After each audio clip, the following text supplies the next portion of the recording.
okay, so I called my midwife, right? 6 months or about there. And I said, hey, I think something's wrong. I don't know what. I'm super exhausted. I didn't mention this before. I was having really bad exhaustion. Every time I nursed, I would pass out.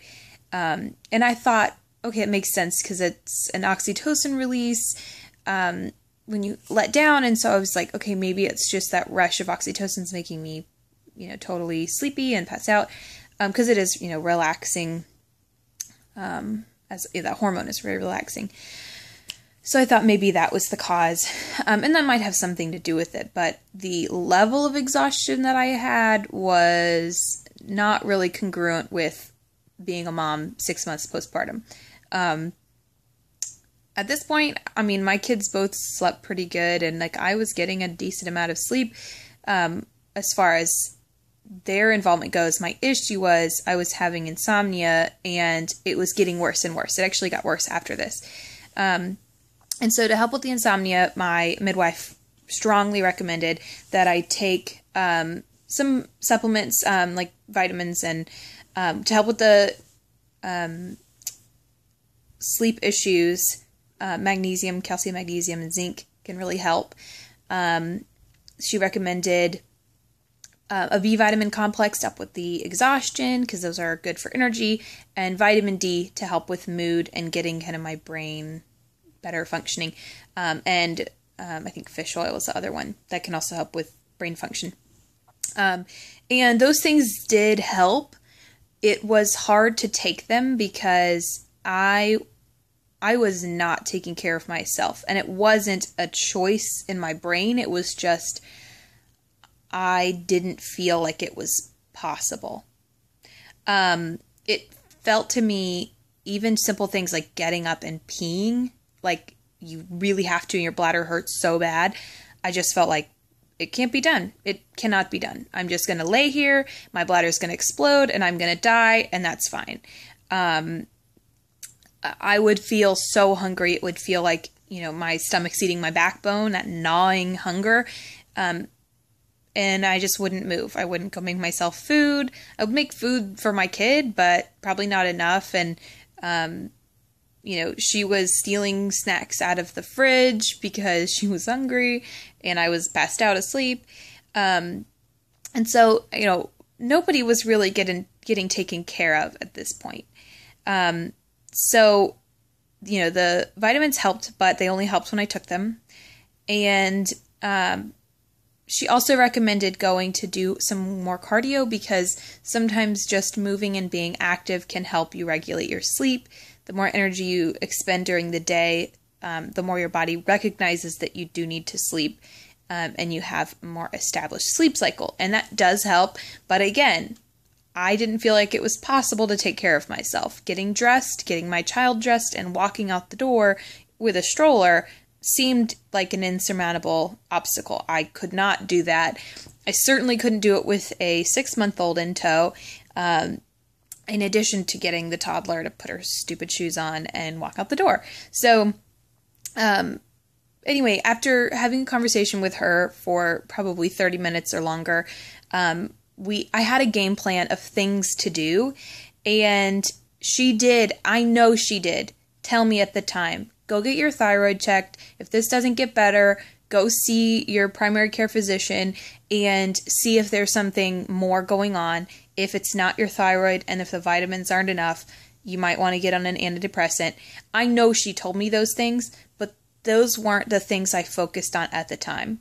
In my brain, it was like, I needed to fix it. It was my fault, and so I need to make it better. And so all I latched onto at the time was just the vitamins, exercising, yoga, walking. And so those are the things that I tried. They do help. Don't get me wrong. They absolutely do. And I think for somebody who had less severe symptoms or who caught it earlier, those things might have been the perfect fix. But in my case, they weren't. And that was 6 months postpartum. Over, I think it was 8 months later, I posted in a mom group that I have, that it wasn't getting better, that I had tried these natural remedies, had tried all these different vitamins, and it was time for me to get professional help. That was November of 2014. It wasn't until June of 2015 that I finally sought help. That's a really long time. And I'll go into this in a different video, but there are some major barriers to getting help. I'll briefly say that for me, the stigma was huge, but also the lack of clarity on who to see for this. I didn't have an OB. I had already called my midwife. She told me to go to a primary care physician. I didn't have a primary care physician. And I know I'm not alone in that. A lot of people do. A lot of people's insurance have changed, or they've never established care with somebody. So basically when I decided I need to go get help, it was because my birthday was coming up. I was turning 26, and that was the age my insurance would end with my parents. I knew before that date came, I had to get help because I needed medical help. I needed some kind of prescription to help me because all of the natural things that I had tried had not tackled my major symptoms. And I saw the nurse practitioner at the family doctor my children have gone to. She was trying to do a physical because that was the first step to becoming a patient. But I was in a hurry that day, and I probably looked super stressed. I didn't shoo the nurse out, but I was kind of like, my kids are never like this. They're just awful. And I think she walked out and was like, that girl's crazy. Anyway, she wasn't rude to me at all, but I think I freaked her out. I was having bad anxiety that day. So yeah, I got the earliest appointment I could, made it work. I was late to my nanny job because of it, but it didn't matter. I had to get help.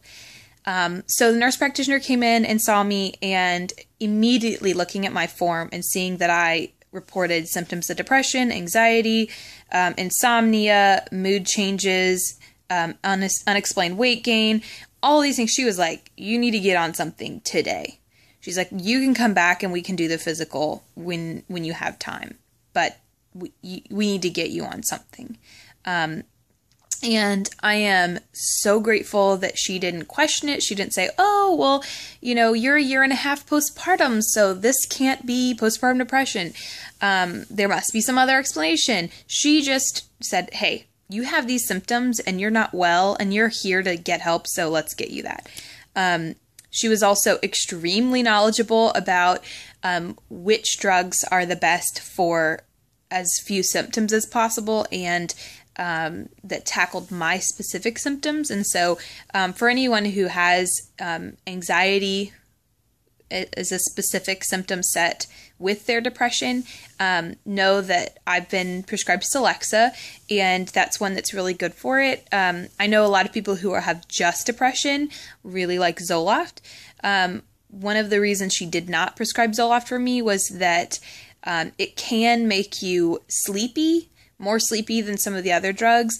It can also add to weight gain. And since my symptoms include exhaustion and weight gain, we don't want to make those things worse while trying to make depression better. So that's one of the reasons why she selected that. And then the other thing is that it's less risky for those who are nursing. And I'm so glad that she was mindful of that for my care, because my daughter won't be nursing much longer, but for the time being, she is. And so it was important to me that she looked that up for me. She called in the prescription and had it, already selected for the cheapest option with the fewest side effects, the best benefit for my specific symptoms. She's the best.